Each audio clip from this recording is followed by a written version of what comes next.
Welcome back नाज़रीन। जैसा कि बड़ी ईद पे हम ख्वाबों की बात भी कर रहे हैं, जाहिर सी बात है जहाँ ख्वाबों की बात होती है तो किचन में जाने की भी बात होती है, और जब किचन में जाने की बात होती है तो फिर जितने भी हमारे कुछ पेशेंट्स हैं, जैसे कि शुगर पेशेंट्स हैं या डिफरेंट किस्म की बीमारियां हैं।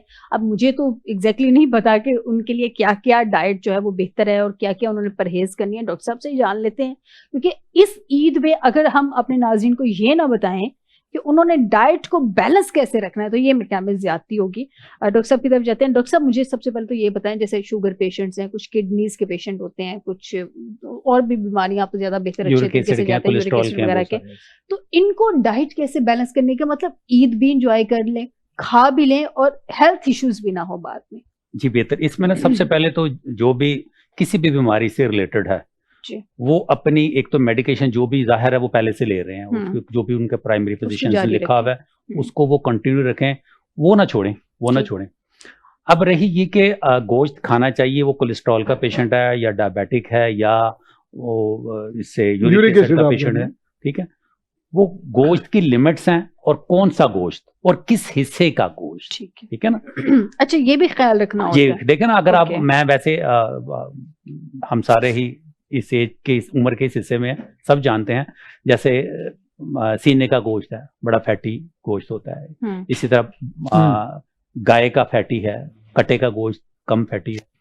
अच्छा, किस जगह का गोश्त खाना है जिसमें फैट कम हो, ठीक है, वो थाई का, वो दस्ती जिसको बोलते हैं आप जुबान में, ठीक है, दस्ती की उसमें फैट कम होती है, में बहुत कम होती है, गाय में फिर भी ज्यादा होती है, उसमें काफी ज्यादा होती है। तो वो गोश्त खाएं तो बकरे का खाएं, दुम्बे का ना खाएं। करके भी तो कुछ लोग खा लेते हैं, तो वो गाय का खाया जा सकता है। अगर फैट आप दुम्बे से रिमूव भी कर लेती हैं तो बकरे उसे गाय से अगर फैट रिमूव कर लेते हैं ना तो गोश्त के अंदर होता है। हाँ, गोश्त के अंदर है, ठीक है। मगर ऐसे पार्ट का गोश्त ना खाएं जिसके अंदर फैट मौजूद है। खा सकते हैं नॉर्मली, अगर कोई यूरिक एसिड का है पेशेंट तो उसके लिए 50 से 50 to 80 ग्राम तक, अच्छा, इससे ज्यादा एक्सीड नहीं कर 1 मील या एक दिन के लिए एक बोटी बनती है एक टाइम के लिए, अच्छा, अब ये एक टाइम बोटी तो हमारे यहाँ पे पकते पकते हमारे तो बहुत सारी ऐसी कास्ट है ना, एक तो नाम लिया कि कितने चले रोटी खाते आए कि तो रोटी खा के, ऐसे भी तो है ना। माशाल्लाह। नहीं, हमारे तो हम एक दफा चाइना के इतने अहम फंक्शन में थे, वो तकरीरें हो रही हैं, चीफ मिनिस्टर तकरीर कर रही हैं, किसी बंदे ने कहा जी रोटी खुल गई है। अच्छा, हमारे डॉक्टर साहब चाइना के एम्बेसडर के और चीफ मिनिस्टर के सब लोग भाग गए। जैसे डॉक्टर साहब कह रहे हैं शेख साहब रोटी खुल गई, इतनी एहतियात करेगा, मतलब नहीं हो पाती एक बोटी तो वो 8-10 बोटियां तो प्लेट में रख के वैसे ही बंदा कांटे के साथ नॉर्मल इंसान भी, जो नॉर्मल इंसान फायदा रोटी खुल गई है जिससे कोई भी बीमारी नहीं है इनमें से कोई भी, तो कम से कम ये तो नहीं ना कि 3 टाइम ही उन्होंने गोश्त खाना है, अगर ईद अल अज़हा बैलेंस करके, ठीक है, तो उसको बैलेंस करके नाश्ते में भी तो नहीं ना खाना, आपने लिटिल बिट ही लेंगे, जो भी खाना है आपने दोपहर खाएंगे या रात को खाएंगे, बट कोशिश करें ऐसी पेशेंट जो इनसे रिलेटेड है, इन बीमारियों से, वो आप सजेस्ट करें कि एक बोटी ये वो खा सकते हैं। मतलब ये शुगर पेशेंट्स के लिए, शुगर और कोलेस्ट्रॉल के पेशेंट, जो किडनीज के लिए, उनके लिए भी बड़ा ख्याल होता है। किडनी से जितने भी देखें, जो यूरिक एसिड का पेशेंट होगा डेफिनेटली वो रिलेट करता है किडनी के साथ, किडनी से, ठीक है। जो यूरिक एसिड का पेशेंट है खा सकता है, मटन खा सकता है विदाउट फैट, बट एक थोड़ी क्वांटिटी में, बिल्कुल ऐसी कुछ, हमें प्रोटीन की जरूरत है ना, हमें प्रोटीन की जरूरत है। दालें भी पहले से बंद की हुई डॉक्टर ने, पालक भी बंद की है, तो हमें किसी ने, ठीक है ना, तो वो 50 से 80 ग्राम तक का ले सकता है, यूरिक एसिड का पेशेंट भी ले सकता है, बट नॉर्मल इंसान जो आजकल हम खा रहे हैं, जितना खा रहे हैं। डॉक्टर साहब, आप बता रहे थे कि किसको किस तरह से डाइट लेनी है, तो वो जरा कंप्लीट करें, बताएं। उसमें गोश्त में, जैसा कि आपने अभी पूछा कि मैंने जो यूरिक एसिड के पेशेंट है 50 से 80 ग्राम तक का ले सकते हैं, और ये एक बोटी बनती है जो हम आम जुबान में बोलते हैं, नॉर्मल साइज। अगर दिल ज्यादा भी, जैसे हम शुरू में भी इन्होंने एक बात की थी कि खाना चाहिए, अगर अच्छा है और खाने को दिल भी चाह रहा है, तो उसके लिए आप ज्यादा ले रहे हैं, गोश्त खाना चाह भी रहे हैं, तो कम से कम वो या तो वेजिटेबल के साथ शामिल कर लें, सब्जी साथ में शामिल कर लें, अगर कोई ऐसा पेशेंट है, या मसाले कम कर लें, और साथ में अगर कोई ऐसा पेशेंट है तो एक्सरसाइज करे। एक्सरसाइज से मुराद वॉक जरूर करे, और मिनिमम 45 मिनट की करे, ताकि प्रोटीन को, गोश्त को हजम करना थोड़ा सा मुश्किल, खाने के बाद, फौरन बाद नहीं, थोड़ा फौरन बात नहीं 20-25 करनी, मिनट के बाद, 20-25 मिनट के ठीक बाद, है। बट वॉक करनी चाहिए थोड़ा सा, जिसमें ये है कि कम से कम वो आपकी बॉडी का हिस्सा बन जाए, वो प्रोटीन जो है अच्छा, ठीक खाया है। जा सकता है। और इसी तरह अगर हम नॉर्मल इंसान जो हैं जितने भी हैं वो गोश्त खाएं, मगर कुर्बानी के दिनों में आजकल जैसे घरों में सबके घर में गोश्त है, तो एक टाइम हिस्सा बनाए ना, एक टाइम आप राइस खा सकते हैं, शाम में बहुत सारे तो लोग उसमें भी तो लोग गोश्त डाल अच्छा देते हैं। थोड़ा, वो इतना नहीं होगा ना, जैसे एक ठीक बार है। आप कढ़ाई बनाती हैं या कोई इस हाँ, तरह तो वो का फिर प्लेट उस कोई भी तरह डिश से है, बनती है तो ठीक वो है। बंदा ज़्यादा खा लेता है, बट राइस में कम खाया जा सकता है। हम्म। और थोड़े सा अवॉइड करें, जैसे आजकल ट्रेंड बन गया कि जी हमने ये इसके ऊपर बारबेक्यू करना, ठीक है, बारबेक्यू करें, ठीक है। तो उसको इतना कुक मत करें, वो ठीक जैसे है। जल जाता है ना, काला हो जाता है, तो वो बहुत सारी बीमारियां काज करते हैं, जिसमें टॉप ऑफ द लिस्ट का कार्नोसोमिया है, अच्छा, कैंसर जिसको बोलते हैं, उसको जी, जी। जरूर उतार दें, इतना जलाएं नहीं। ओके। बारबेक्यू के बहुत सारे साइड इफेक्ट भी हैं। इसी तरह बहुत सारे लोग, जैसे आप अक्रॉस द पाकिस्तान ओवन में लोग खाना बनाते हैं, एयर फ्रायर में बनाते हैं, वो ज़्यादा डेंजरस है। अच्छा, ओवन में सेफ नहीं है? ओवन में, एयर फ्रायर ओवन से कुछ ज़्यादा तो कुकिंग डेंजरस के लिए ही है ना ओवन? अच्छा, एयर फ्रायर क्यों डेंजरस है जी? थोड़ा सर, एयर फ्रायर इसमें एक ऐसा केमिकल बनता है, जब आप ड्राई करते हैं, इसको कुकिंग करते हैं, तो गोश्त के अंदर ऑलरेडी मौजूद भी होता है, तो वो कार्सिनोमा करता है, काज करता है, कैंसर के उसमें ज़्यादा है चांस। उससे बेहतर ओवन है, माइक्रोवेव है, और माइक्रोवेव से हटकर आपकी कुकिंग है जो आप अगर कोई भी चीज आप ओवन में गर्म करते हैं, अगर कुकिंग नहीं करते, कोई उसमें दूध कोशिश गर्म कीजिएगा करना कि या कुछ ग्लास भी में करें, जो ग्लास, ठीक है, ग्लास में करें। उसमें जो मेलामिन में करते हैं ना, वो तो समझे कैंसर ही साथ आप इन्वॉल्व कर रहे हैं उसके साथ। ओके। मेलामिन में कभी नहीं करना चाहिए, माइक्रोवेव में जब भी करें, ग्लास ओवन जितने भी मार्केट में अवेलेबल हैं उसके साथ करें। और मच बेटर है कि आप वैसे ही कुक किया होता है, अगर खाना गर्म भी करना है तो कोशिश करें, आप भी एक अच्छी वाइफ हैं तो बजाय इसके कि उसमें करें, तो उसके साथ करना चूल्हे पे करके दें, उसको गर्म करके दें। तो इसके साथ साथ अगर जो वैसे बच्चे हैं, बच्चों का खाना भी है, बच्चे बड़े शौक से खाते भी हैं, तो इसमें ईद में बच्चों के खाने की तरफ मैं आपकी तरफ आती हूँ। बच्चों को खास तौर पे किस तरह से होना चाहिए, लेकिन मैं अच्छे लगते हैं सूप डिफरेंट टाइप्स के। मैं डॉक्टर साहब आती हूँ आपकी तरफ के बच्चों का जो है स्पेशली इस ईद को लेके फूड किस तरह का होना चाहिए, क्योंकि जो बड़े जिस तरह से खाते हैं, जो सालन बनते हैं उसमें, इसमें तो कोई शक नहीं है कि उसमें बहुत ज़्यादा स्पाइसेस ऐड कर दिए जाते हैं, क्योंकि हम सबको आदत हो गई है कि बहुत चटपटा सा खाना खाना है, तो जायके के लिए बहुत ज़्यादा उस चीज़ें उसमें ऐड की जाती हैं, जो हम लोगों के लिए भी बहुत ख़तरनाक है, लेकिन बच्चों के लिए उससे ज़्यादा ख़तरनाक चीज़ें। तो बच्चों की डाइट के मुताबिक भी पूछते हैं। शेख साहब, मुझे ये बताएं, ये आपके ख्याल में एक्चुअल ईद का मतलब क्या है? ईद ये जो सुन्नत इब्राहिमी है, क्योंकि लोगों की आजकल जो मैं देख रही हूँ कि प्रैक्टिस क्या है, जानवर लेके आए, उसकी कुर्बानी कर दें और बस दिखावा कर दें कि हमने अपने घर के बाहर ये जानवर बांधा हुआ है। इसका एक मैसेज है ना, एक पर्पज़ है, वो नहीं लोगों तक पहुंच रहा। हम चाह रहे हैं कि आज की ट्रांसमिशन के दौर से हम लोगों तक वो मैसेज भी पहुंचाएं कि एक्चुअल पर्पज़ क्या है इस ईद का। देखें, जो इसका ईद का नाम है खुशी का दिन, तो खुशी में अपने साथियों को, अपने रिश्तेदारों को साथ मिलाना चाहिए। साइंस ये कहती है, आप किसी रिश्तेदार ने अगर कोई बात कर दी ना, तो उसको गुस्सा ना करो, क्योंकि उसका लेवल भी वो है, उसकी सोच वहां तक महदूद है। सही बात। बड़ा अच्छा एक फिक्र था, पिछले मैं देख रहा था, हम उन लोगों को अपने सर के ऊपर सवार कर लेते हैं जो गधे पे सवार नहीं हो सकते। एक्चुअली हर बंदा अपने फील्ड के मुताबिक सच्चा होता है, उसकी सोच वहां लिमिट तक होती है। अब एक मैंने देखा है फैमिलीज में कि एक हाई क्वालिफाइड खतून भी वो छोटी छोटी बातों में आ जाती है, मैं वहाँ ऐसे हो गई बात, ऐसे बात हुई। और ज़्यादा खवातीन है, ज़्यादा खवातीन जो होता है ना, ये ज़्यादा, मैं ये हकीकतन बात कर रहा हूँ, कोई मेरी बहन बुरा ना बनाए, कि समझ कि एक फैमिली को लेके चलने के लिए जो ब्रेन वॉश होता है मर्द का, चूँकि ज़्यादा वो रिश्तेदारों में कर देती है कि भाई ये मुझे ऐसे कह रही है, वैसे कह रही है।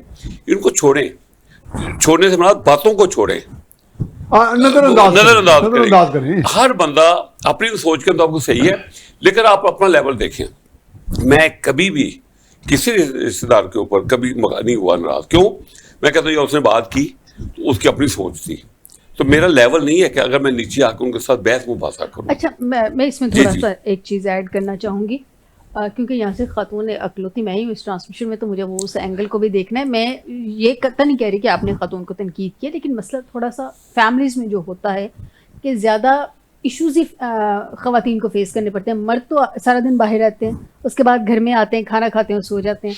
जो घर के इश्यूज़ हैं, मेरे ख्याल में अगर उस घर की औरत का इशू उसका मर्द हल कर रहा है ना, तो उसको फैमिलीज़ के इशू से फ़र्क नहीं पड़ता कि फैमिली क्या कह रही है। अगर उसका मर्द उसकी सपोर्ट में खड़ा नहीं होता, तब उसको प्रॉब्लम्स होती है। बात बिल्कुल सही की है, मैं एग्री करता हूँ।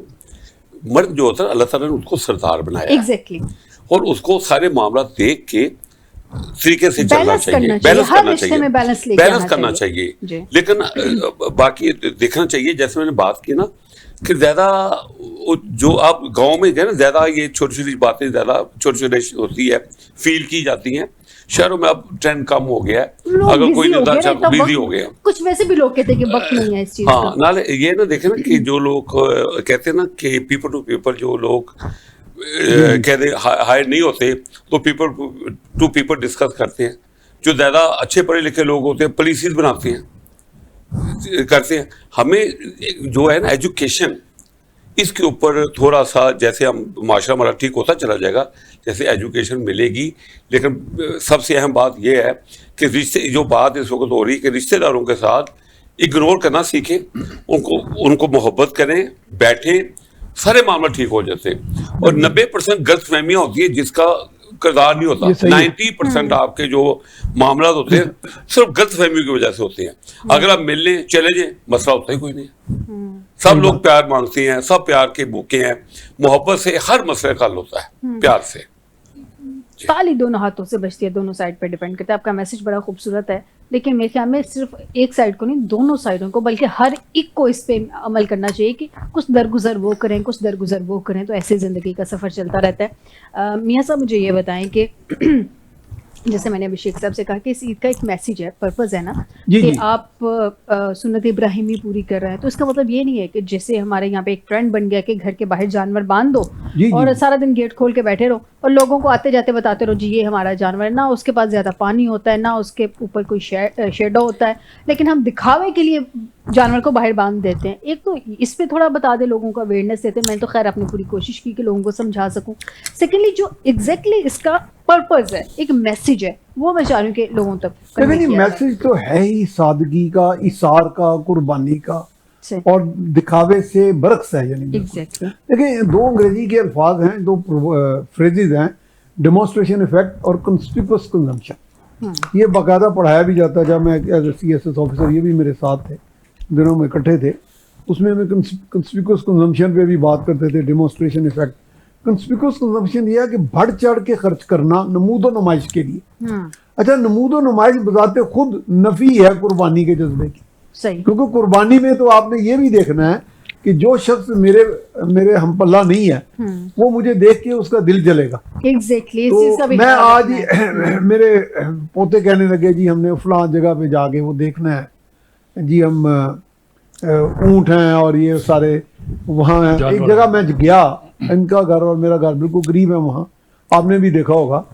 तो वहाँ उस घर में तकरीबन कोई 2 करोड़ के करीब मेरा ख्याल है मालियत के जानवर मौजूद थे। अच्छा, बाकायदा उनके लिए टेंट लगाया गया, तमाम भी था बड़ा ये सारा। मैं ये नहीं कहता, अल्लाह ताला ने हर एक को एक हैसियत दी है। मुमकिन है घर में 8-9 अफराद भी रहते हूँ, ओवरसीज के भी हूँ, बात कर वो हम सिर्फ डॉलर आते हैं तो यहाँ लाखों करोड़ों को रहता है। लेकिन अगर वहाँ 10-15 जानवर थे, यानी 15 जानवरों की बजाय 4 हो जाते तो शायद सादगी का तासर मिलता। मैं शायद का लोग इसलिए कह रहा हूँ कि मुझे कोई राय हक नहीं है किसी के ऊपर राय देने का कि उन्होंने क्यों ऐसा किया। तो वो डेमोन्स्ट्रेशन इफेक्ट में से किसी की मदद कर दीजिए, डेमोन्स्ट्रेशन इफेक्ट कम से कम वो ना होता कि किसी का दिल जले कि यार काश हम भी कोई एक बकरा या आधा बकरा या छोटा मोटा कर सकते। एक्चुअली मैं आपकी बात सेकंड करूंगा। जी जी, दिखावा बहुत आ चुका है, ज्यादा बहुत। मैं देख चुका हूँ फैसलाबाद में एक ऐसे बंदे को 25 सूट करता है जी। मैंने उसको सवाल किया कि तू 25 सूट क्यों करते हो? कहता 2 कर दो। नहीं, देखिए आपको जो फर्ज है वो, पीछे दिनों मैं एक मौलाना साहब के पास बैठा हुआ था कि फर्ज क्या है? कहते फर्ज जो है वो घर के सरबराह को है।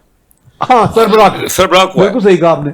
हम अगर आपके पास पैसा है तो आप गरीबों की मदद करें, मदद कर दें। आपके पास दवाइयों के लिए बैठे हुए हैं, लोगों की जाहिलियत की इंतहा है। हाँ। देखा देखी मैं फैसलाबाद में खासकर देखता हूँ, गुजरावाला में हाँ, देखता सही कह रहे हैं हूँ, आप। छोटे शहरों में देखता हूँ जी। भाई वो 2 करोड़ में तुम ले आए हो, तुम्हें एक बकरा करना है, जो तुम्हें है वो भी करके सरबराह नहीं करना। करते क्या है, ये बच्चे के नाम कर दो, एक बच्चा हाँ। पैदा हुआ उसके नाम कर दो, एक बच्चा होने वाला है उसके नाम कर दो, ऐसे जी। देखिए असल मकसद ये है कि हाँ। उसे कितना नुकसान होता है। शॉर्टेज, महंगाई पैदा हुई, महंगाई शॉर्टेज चीजें हुई, अब लोगों को ढूंढ ढूंढ के उनके दवाइयां के पैसे दो। हाँ, अब 2 करोड़ रुपए के लिए मेडिकल कैंप लगाओ, 1 महीने की दवाइयां फ्री कर दो, सही बात आए। है। अब लोगों की लोग, मदद असल करो, बात पता बिल्कुल क्या है सही कि है। इसके ऊपर आप भी प्रोग्राम करें, हाँ बिल्कुल करें। है क्या, बैठाएं उलमा कराम को। असल हम बात तो है कर रहे लोगों हैं ना, को पता देखिए आप नहीं है, सबको बिठा के यही Public- मैसेज तो कन्वे public- करने की हाँ, कोशिश कर public- रहे हैं। लोगों को public पता नहीं है। यही कन्वे अच्छा, ये बाद में एक जाती शेयर करूंगा, फिर आप आगे चले जाएं। जरूर मतलब मैं एक दफा फार्मेसी पे गया कोई मेडिसिन लेने, जी। तो मैं बाहर जब निकला मैं शॉप से, तो एक खातून बड़ी इंतहाई शाइस्ता नफीस किस्म की खातून खड़ी, तो जैसे देख रही है मुल्तजी निगाहों से। तो मैं जैसे आगे गया तो कहती भाईजान मैं एक बात करना चाह रही हूँ। मैं कहा जी बहन बताएं। तो कहेंगे भाईजान मेरे पास, जैसे अभी शेख साहब नहीं कह रहे, इनहेलर लेने की, अब ये मैं बात पुरानी कर रहा हूँ, जब एक इनहेलर आम होता था 80 रुपए का, यानी उस खातून, घरेलू खातून के पास 80 रुपए मौजूद नहीं थे। सही। वो मेडिसिन जो लाइफ सेविंग है, अगर हम वो तो अगर हम वाकई अगर 2 करोड़ के जानवर लेने की बजाय बिल्कुल सही 10 लाख लगा दिया जाए, 1 करोड़ 90 लाख जैसे शेख साहब कह रहे हैं, किसी ट्रस्ट में लगे जाएं, स्कूल में चले ये जाएं, जाहिलियत बच्चों है, की। लोगों को खामोशी पता से नहीं किसी है। की मदद कर हमारे दी उलमा जाए। कराम क्यों इस पे खामोश हैं, बोलने अच्छा, मेरा बताएं। ख्याल है उलमा वाली बात बहुत अच्छी इन्होंने की है कि उलमा कराम का ये ज्यादा काम है, उसके बाद हमारा मीडिया बोलते लोगों नहीं का, है, कि हम इसमें करते बात नहीं करें। बात। अवेयरनेस की बहुत ज्यादा Awareness जरूरत है, नहीं है। लोगों को बताया Awareness जाए नहीं है। इसका नहीं है भाई, actual है नहीं message है, क्या आपका इस ये चीज है। का। बाकी आप कर दिया तो आप लोगों को करें। नहीं दे, वहाँ कोई किसी को रोक नहीं आप सकता, सऊदीया में देखें वो क्या लेकिन करते मशवरा हैं। तो दे सकते हैं। यहाँ रिवाज है, जहां से इस्लाम आया, सऊदीया में देख लें, दुबई में देख लें, वहां ऐसा नहीं है 25-25 ऊँटों का, वहाँ ऐसा क्या नहीं रिवाज है। है जी, वहाँ एक एक बस एक कुर्बानी हर सरकार घर में एक दे रहा कुर्बानी। होता है। हाँ जी, यहाँ यहाँ आप आज पता देख नहीं के है। आए किसी ना, की आपके मदद घर और करनी मेरे है। घर के पास ही एक चीज और 20 भी है, 20 को जानवर हैं, दिखावे एक घर में एक चीज हम और भी ऐड करेंगे। अगर हम किसी की मदद करते हैं तो बड़ा फोटो सेशन करते हैं जी, हमने गरीब को राशन दे दिया, हमने ये मदद कर दी, हमें इससे भी अवॉइड करना चाहिए। आप तो हटे से उसके कोई एक्ट आंसू- लग जाना है वैसे बात आ आप उसके नहीं नहीं लगता, मैं इनके किसी को बात है। तनकीद नहीं कर रही हूँ, मैं आम लोगों की बात मैं कर रही वैसे हूँ, मैं किसी को मैं तनकीद शायद नहीं कर किसी रही। और का भी कह मैं रही हूँ। आम नहीं, लोगों नहीं। की बात कर रही हूँ कि हम में भी बहुत सारे हमारे इर्द गिर्द लोग ऐसे हैं कि जो अगर किसी एक को भी अगर राशन दे रहे हैं या किसी एक की भी थोड़ी सी मदद कर रहे हैं तो सबसे पहले उसका फोटो सेशन करते हैं, फिर वो तो उसे नजर ही नहीं social आना बहुत चाहिए, अच्छी बात, साथ दे बहुत तो। अच्छी फिर बात। सोशल मीडिया पे मीडिया उसकी तशहीर करते हैं। हमें इसी अवॉइड करना चाहिए। हर एक की सेल्फ रिस्पेक्ट होती है। अगर वो आपसे ले रहा है, सफेद पोशी में वो आपसे ले रहा है, तो उसकी इज्जत का ख्याल रखें। वक्त बदलते देर नहीं ओहो, लगती क्या है। बात है, बहुत अच्छी खुदा न खास्ता आप पे भी मुश्किल वक्त आ सकता है, तो कल को कोई अगर आपके साथ ये करे तो देखिए कितनी तकलीफ होती है। और गोश्त बांटते हुए भी इस चीज़ का ख्याल रखें कि आप जब किसी को गोश्त दे रहे हैं तो उसको तहकीर अमेज जो है ना, तहकीर अमेज लहजे में या रवैये, तज़हीक अमेज लहजे में या तहकीर भी सही लफ्ज़ है, ठीक है, दोनों तहकीर सही है। तज़हीक अमेज लहजे ठीक है। में आप उसको ना वो ना दें, उसको इज्जत के साथ देखें। देखिए ये अल्लाह ताला का हुक्म है कि आप हकदार को उसका हक पहुंचाएं। इसीलिए तो हिस्से डिवाइड किया ना कुर्बानी में कि ये हिस्सा गरीबों के लिए, ये रिश्तेदारों के लिए, ये आपके घर के लिए। तो जब अल्लाह ताला ने ये सारा कुछ कर दिया तो मैं आप कौन होते हैं किसी को इंसल्ट करने वाले या किसी को ये बताने वाले कि जी हमने कुर्बानी किया, हम आपको ये हिस्सा दे रहे हैं। इज्जत के साथ, चाहे कोई आपके घर में मांगने वाला आया, चाहे वो आपका रिश्तेदार है, चाहे कोई भी है, उस वक्त आपने, अल्लाह के मेहमान हैं वो सारे जो आपके घर में आए हैं मांगने के लिए। और एक और छोटा सा मैसेज के जो आपके आगे हाथ फैलाता है, कोशिश करें उसका हाथ ना झटकें, कम दे दें, ज़्यादा दे दें। हमारे पास बहुत कुछ है लेकिन इसके बावजूद हम अपने रब के आगे हाथ फैलाते हैं, तो क्या हमारा रब खुदा न खास्ता में देना बंद करते हैं कि मैंने तो ऑलरेडी बहुत कुछ दे दिया? तो हम भी खुदा के जो हैं बंदे हैं, हमें भी इस चीज़ का ख्याल रखना है कि कोई आपके आगे हाथ फैलाता है तो झटके नहीं। अगर आपको लगता है वो डिज़र्व नहीं करता तो कम दे दें ज़रूर। आप उस वक्त पता नहीं उस बंदे की कौन सी ऐसी मजबूरी होगी, या ये जो प्रोफेशनल है उनको निकाल के मैं बात कर रही हूँ, सफ़ेद पोशों की बात कर रही हूँ जिनका बिजनेस नहीं है। तो जब आपको लगे कि कोई वाकई सफ़ेद पोश है तो उसकी जितनी भी हो सकती है मदद ज़रूर किया करें। नज़ीर हुसैन साहब, इस ईद के हवाले से क्या मैसेज देंगे? ये ईद आपके ख्याल में वैसे जैसे कहा गया है या जो जिम्मेदारियां हैं उस तरीके से ईद मनाई जा रही है, जिम्मेदारियां निभाई जा रही हैं, क्या दिखावा? देखें, अभी जो गुफ्तगू हुई है ना जी, इससे बेहतर तो हो ही नहीं सकती कि आप ये भी ना करें, जाहिर भी ना करें और किसी की तस्दीक भी ना करें। इसका एक और पहलू भी है। जी जी। पाकिस्तान में 2.5 करोड़ भीख मांगने वाले हैं। अब क्या वो 2.5 करोड़, देखें इसका समाजी पहलू भी है, इसका इक्तिसादी पहलू भी है जी। और सियासी तो हम नहीं कहना चाहिए, लेकिन समाजी ज़रूर है। अब 2.5 करोड़ लोग जो अपने आप को गरीब कहलाते हैं और वो भी इसी सोसाइटी का हिस्सा है, अब आप क्या करेंगे? बिल्कुल एक बात। नंबर 2, हम एक इस्लामी मुमलकत हैं, इसमें स्टेट की जिम्मेदारी है कि उन गुरबा जिसको हम गरीब कहते हैं या डिजर्विंग इंडिविजुअल्स हैं, उनकी वो रखवाली करें और उनको सपोर्ट करें।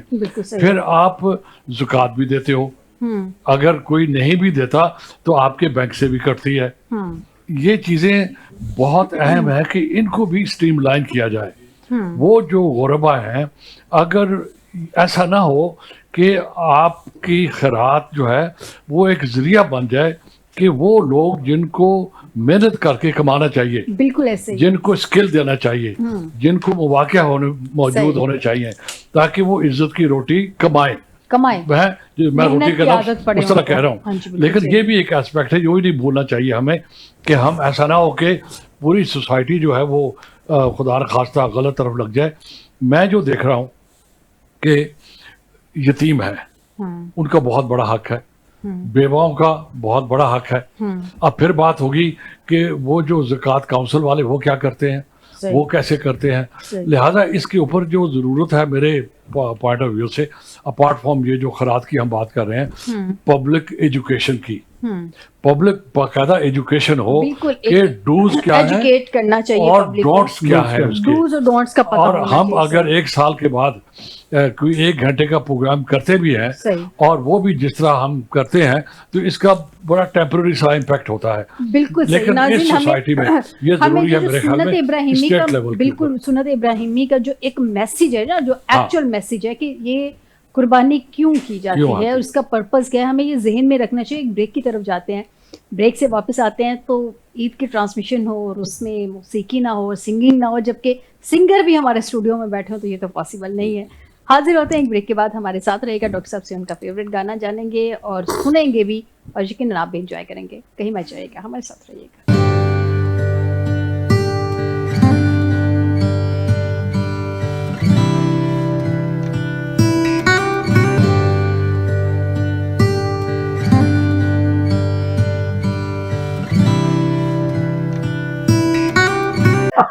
आज हर काम की न्यूट्रिशनल आएगा। ओके, वेलकम बैक नाज़रीन। जैसा कि ब्रेक पे जाने से पहले मैंने बात की थी, सिंगिंग के हवाले से, मौसीकी कहते हैं रूह की ग़िज़ा है, और जब एक मौसीकार हमारे साथ स्टूडियो में मौजूद हों, स्पेशली आज के दिन के हवाले से, जिसे कहते हैं खुशी का दिन है, बड़ी ईद की बड़ी बड़ी खुशियां समेट रहे हैं, डिस्कस कर रहे हैं, ईद का असल मैसेज जो है वो आप तक कन्वे कर रहे हैं, वहाँ पे म्यूजिक भी होना चाहिए, मौसीकी भी होनी चाहिए। डॉक्टर साहब, आपकी आवाज़ के बारे में बड़ी तारीफ़ें सुनी हैं और आपके म्यूज़िक के बारे में भी। ज़रा हमारे नाजरीन को आज के दिन की मुनासिबत से कुछ सॉन्ग सुना दें जो आज की ईद की मुनासिबत से बेशक हो जाए, लेकिन बेशक जरूरी नहीं कि उसमें बकरों का जिक्र हो। इजी हो गया आपको, जो सॉन्ग आपको फेवरेट हो। नया है, मेरा नया ही ट्रैक है वो आपको मैं आपकी नजर करता हूँ, तो इंशाल्लाह सब लोगों को पसंद आएगा इंशाल्लाह। और मेरा ख्याल है ये रूह के बजाय पेट की ग़िज़ा भी है। जी जी, ऐसा न्यूट्रिशनल सिंगर है ना, न्यूट्रिशनल सिंगर। जब दवाइयों से मियां साहब आराम ना आए तो फिर ये गाना पड़ता है। जबरदस्त है। आज का केक खत्म हो गया, आप आए बिस्मिल्लाह। मैं सब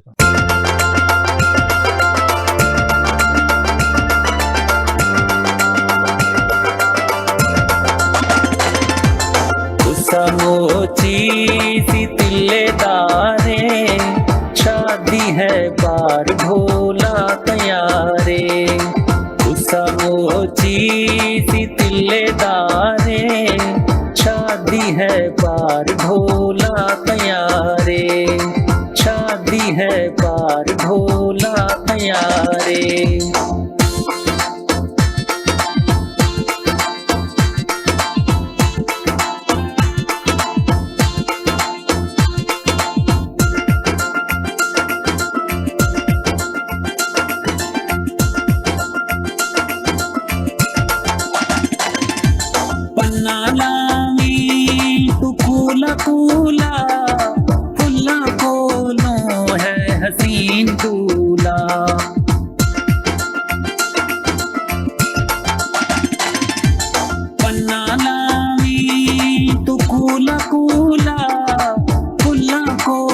क्यों है हसीन दूल्हा, लोग देखन खुसे को सारे, शादी है पार ढोला तैयारे, शादी है पार ढोला तैयारे।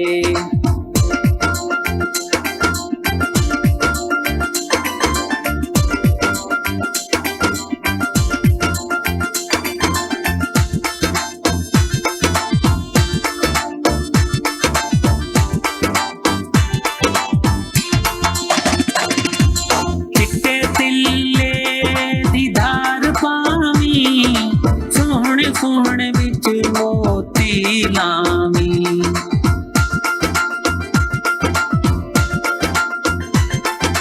चिट्टे तिल्ले दी धार पावी, सोहणे सोहणे विच मोती लावी। ताके लावी प्यारे प्यारे, शादी है पार ढोला तैयारे, शादी है पार ढोला तैयारे।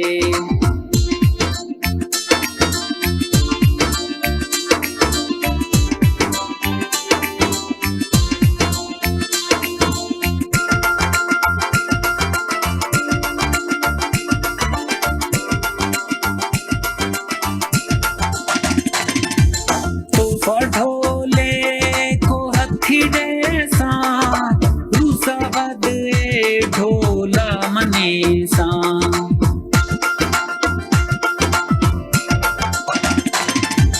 तूफा ढोले को हथी डेसा, रूसा बदे ढोला मनीसा। चर्चा होवे ढोले दा पारे, शादी है पार ढोला तैयारे, शादी है पार ढोला तैयारे।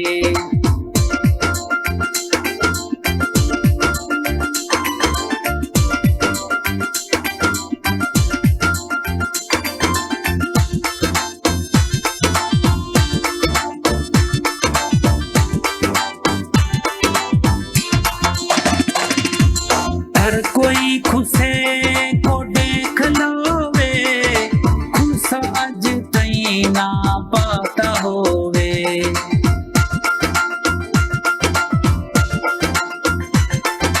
हर कोई खुसे को देख लोवे, खुसा अज तई ना पाता होवे।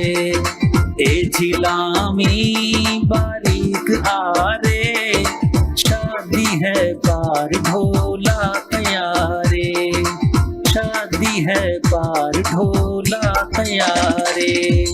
खुसा मोची सी तिल्लेदारे, शादी है पार ढोला तैयारे। खुसा मोची सी तिल्लेदारे, शादी है पार ढोला तैयारे।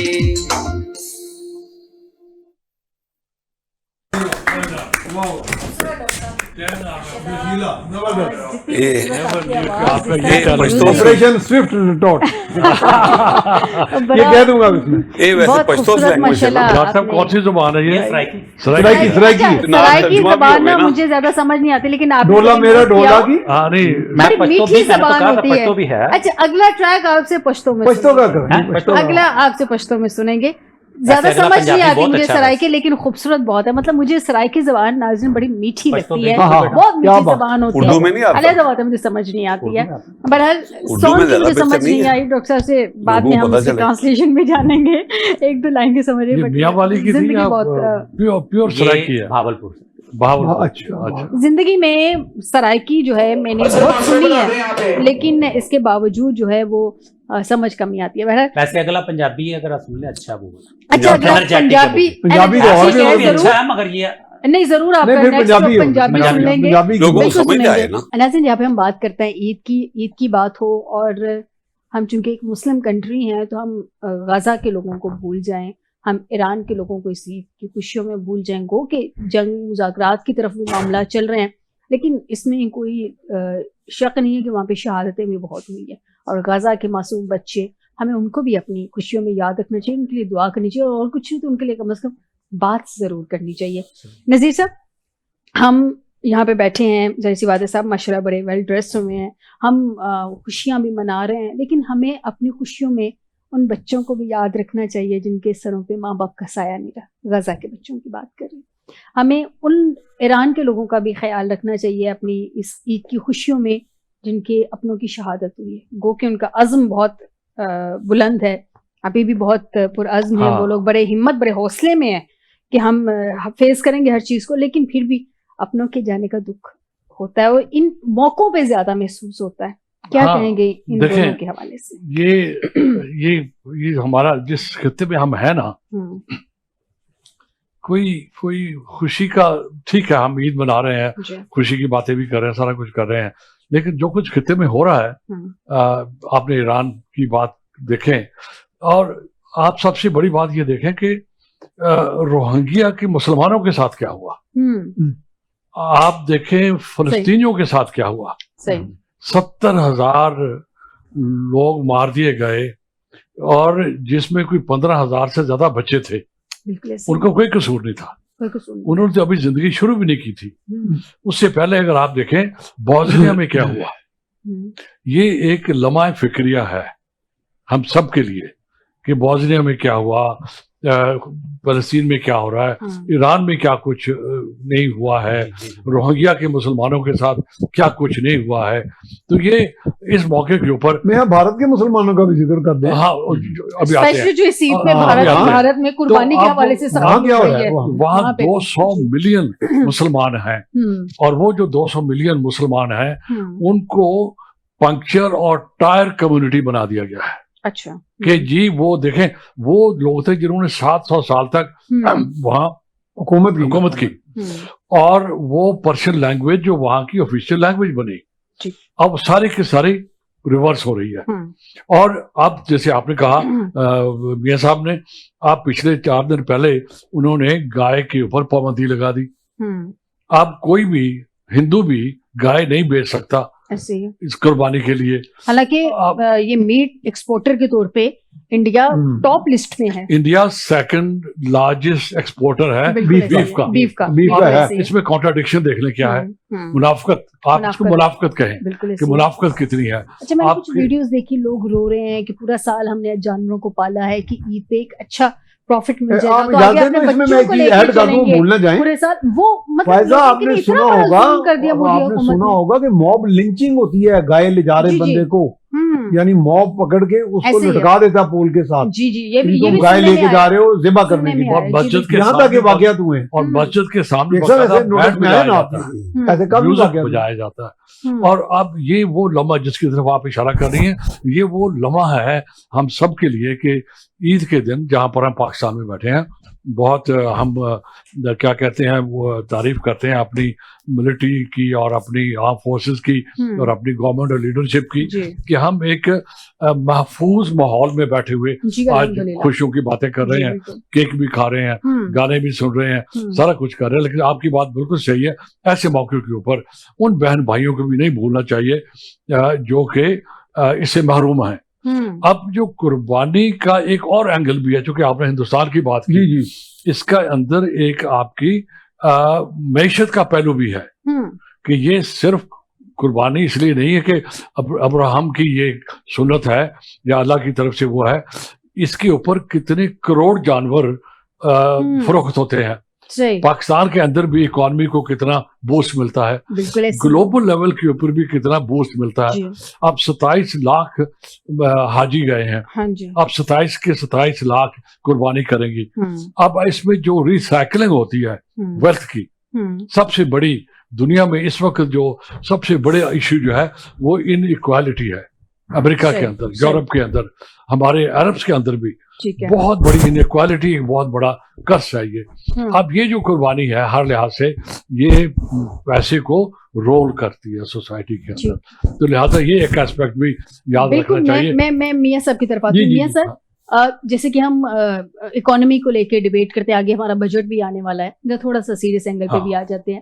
अच्छा, ये जो अभी मोदी सरकार ने पाबंदी लगा दी है कि कुर्बानी कोई नहीं करेगा, अब अभी हम बात करें कि मीट एक्सपोर्टर जो है वो सेकंड लार्ज है इंडिया बताते खुद कितना मईशत को धचका पहुंचेगा। वैसे तो मोदी सरकार को इसकी कोई परवाह नहीं है, उसने बनियाना जब हमने लॉन्च किया है ये ऑपरेशन, उससे पहले जो उसने पाकिस्तान पे अटैक किया, जैसे उसने पहलगाम का इशू बनाया था, वो पाकिस्तान पे फॉल्स फ्लैग अटैक कर दिया। सही है। मोदी की तो एक जब वो वजीर आला थे तब भी आपको पता होगा कि उसने कितने मुसलमानों का जो है वो उसने कत्ल करवा दिया था।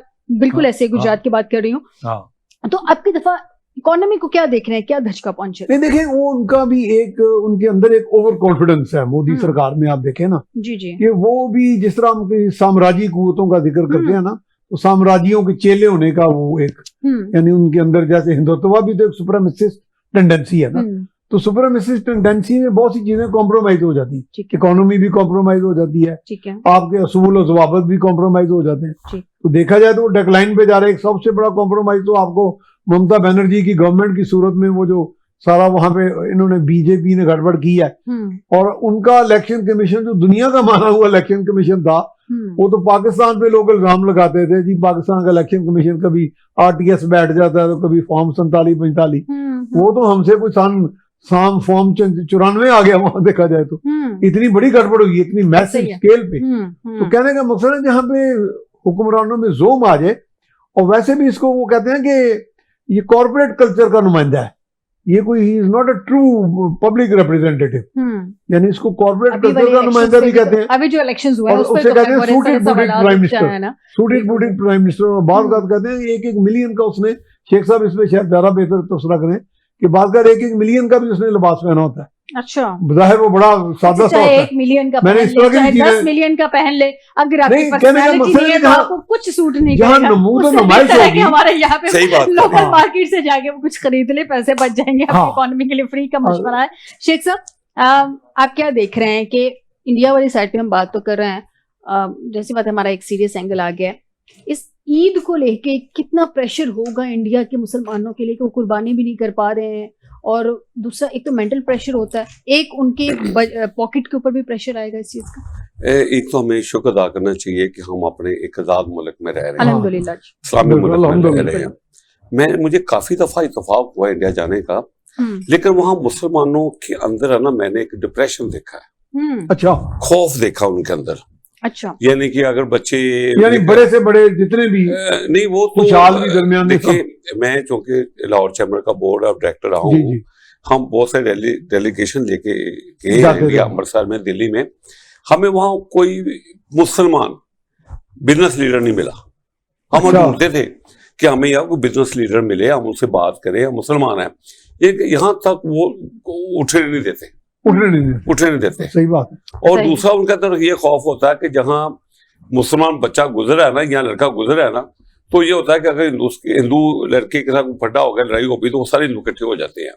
ये बहुत बड़ा नफसियाती खौफ है, यार हम किसी वक्त भी फड्डा हो सकता है। बल्कि यहाँ पर उसका उलट है ना, हम तो हिंदू कम्युनिटी यहाँ पर आप देखें ना कि ये जो मोदी आया है, इसने मुसलमानों, जी जी प्लीज प्लीज, सुप्रीम कोर्ट के जज रहे, चीफ जस्टिस रहे, भगवान दास यहाँ भी शेख रात कितने काम कर रहे हैं। हमारी दोस्ती बैठने में कभी फील ही नहीं किया, कभी हुआ ही नहीं। लेकिन वहाँ नफ्सियात कुछ और है, उनको लो दर्जे में, देखिए लो दर्जा समझा जाता है मुसलमानों को इंडिया में। मोदी क्यों कामयाब हुआ? मोदी ने नफरत फैलाई मुसलमानों के खिलाफ, और ये ज्यादती है, ये बहुत गलत बात है। और इस तरह देखे उसको सलाह मिल रही है ना, सही। अब उसको देखें ना, अब पूरी दुनिया में उसकी इज्जत नहीं रही। तो यही होता है ना उसके कारनामे, जो इंडिया का जो लीवर ऑफ इन्फ्लुएंस था वो तो बिल्कुल ही खत्म हो गया। मैं डॉक्टर साहब की तरफ आती हूँ। डॉक्टर साहब, एक तो आपसे लास्ट गाना सुनना है, क्योंकि आखिरी मिनट है, दिल तो नहीं चाह रहा अपने नाज़रीन को छोड़ के जाने के लिए, लेकिन क्या करें, हमारा भी एक वक्त है, हमने एक खास वक्त तक आपके साथ तो जाना है, आपको भी छोड़ना चाहे वहां से जाने की बात ही सबने एक दिन जाना है, सबने एक दिन जाना है। अब घर की खवातीन ने किचन में भी जाना है, खाने भी पकाने हैं, लेकिन सबने सारे इंतजार करें। जो मर्द हजरात जिनको कुछ बनाना नहीं आता मेरे साथ स्टूडियो में मौजूद है, इन्होंने घर जाके खाना भी है, तो हमें वो भी मार्जिन देना है खवातीन को और बाकी सबको। तो पहले सबसे इसी पॉइंट पे इनका तजिया भी जान लेते हैं, फिर इनसे आखिरी जो है वो गाना भी सुनेंगे। डॉक्टर साहब इसी पॉइंट पे मैं ईद उल अज़हा के वाले से बात करूंगा कि बहुत सारी बातें इस पर डिस्कशन हो गई, बता दिया कि हमें उन लोगों को शामिल करना चाहिए जो डिजर्व करते हैं। बिल्कुल तो देखें ऐसे हमारे पाकिस्तान में हमारे करीब तरीन लोगों में ऐसे शामिल होंगे, जैसे गार्ड्स होते हैं, कुछ ऐसे लोग हैं, कुछ ऐसे मस्कीन लोग हैं जिन्होंने मेरा ख्याल साल में एक दफा भी गोश्त नहीं खाते। हम सफेदपोश लोग का शो ऑफ कर रहे हैं कुर्बानी को, जिसपे हमने डिस्कशन किया, 12-12 25-25 बकरे ले लेते हैं और फिर सोशल मीडिया पे उसके वो क्लिप्स भी बनाकर ड्रॉप करते हैं। फिर एक बहुत बड़ा एक चल रहा है कि जी मैंने 25 लाख का अगर बैल लिया तो फिर उसकी वो पूरी वीडियो बना नुमाइश पे हम बहुत कर चुके हैं। अब जो भी जिसने भी ले लिया है, मैं ये कहूंगा कि हमें उन लोगों को शामिल करना चाहिए जिस मकसद के लिए आपने तक उसका हक पहुंचा सुन्नत इब्राहिमी अदा की है। वो हम जैसा कि हमें हुक्म है कि 3 हिस्से कर लिए जाएं, तो 3 हिस्से करके कम से कम वो एक हिस्सा जो हमने गरीब गुरबा के लिए रखा है, बिल्कुल सही, उन तक तो पहुंचाया जाए, बिल्कुल सही। और हमारा मुसलमानों का तो आखिरी जो जुल्हज का महीना है वो भी कुर्बानी का है और पहला महीना भी कुर्बानी का। बिल्कुल सही बात है डॉक्टर साहब, क्योंकि वक्त की किल्लत है और दिल नहीं चाह रहा, भारी दिल के साथ नाज़रीन आपसे इजाजत चाह रही हूँ और आज की ट्रांसमिशन से फाइज़ा शिराजी को दीजिएगा इजाजत। उम्मीद करती हूँ कि आज हमने बहुत सारे मैसेजेस आप तक कन्वे किए होंगे, आपको महसूस भी आपने किया होगा इस ट्रांसमिशन से। और वो सारे चेहरे जो बड़ी सीरियस किस्म के डिस्कशन करते हैं, आज उनके अंदर के बच्चे भी निकले और उन्होंने बताया कि उनकी ईदें कैसी गुजरती हैं।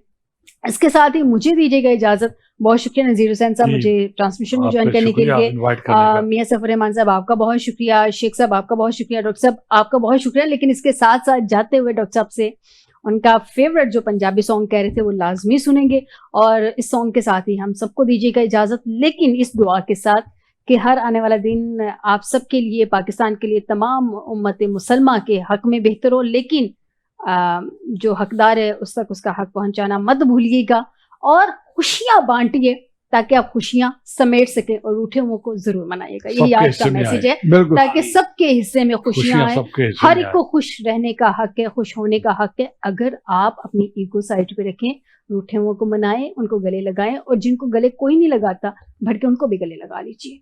ये आपका इखलाक है जो बहुत सारी नेकियां आप समेट लेंगे। बहुत सारे ऐसे मसाइल हैं जो आपके हल हो जाएंगे। डॉक्टर साहब आखिरी सॉन्ग, फिर हम इजाजत चाहते हैं अपने नाजरीन से, जरा प्लीज अपने स्टेज पे। स्टेज आज डॉक्टर साहब का। दिल यारो खाली हो गया,